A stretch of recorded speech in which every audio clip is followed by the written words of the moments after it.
America 12 মাস দিলে অসুবিধা নাই, হিদির হারাইম্যা টেকা আছে,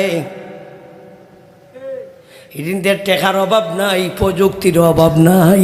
এই কারণে হিদি যখন ইতানিয়া গবেষণা করে, এই কারণে আল্লাহ এমনভাবে ঠান্ডা দেয়, এই পরিমাণ আইস হয়, আলাদা মেশিন বানাইছে, আইসগুলি ঘর থেকে কাটটা দিত, আর গাড়ির গ্লাসগুলি থেকে আইস কাটটা দিত, এর করে আলাদা কর্মচারী রাখছে।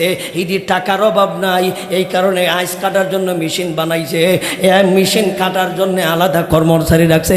এদের তো টাকার অভাব নাই, একদিকে তারা ব্যস্ত থাকুক, টাকার অভাব নাই।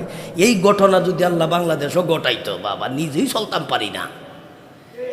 এখন যদি গড় থাকি বাইরিবার সময় আইস যদি কাটটা দেও নিত, এমনি আমার গাড়ি ইডি ওহানো লই আইতাম পারছি না, তে আইস কাটার মেশিন অন্য কেমনি আই লইলে বিহদ হল লইলে গীতা কই আমার গাড়ি রেখে যে আরো অনেক দূরা, এর ঘরে যে সিফে যাওয়ার রাস্তা, আরে বাবা রে বাবা। এখন বুঝছেন তো, কিছু বুঝ জ্বালাইছেন আপনারা।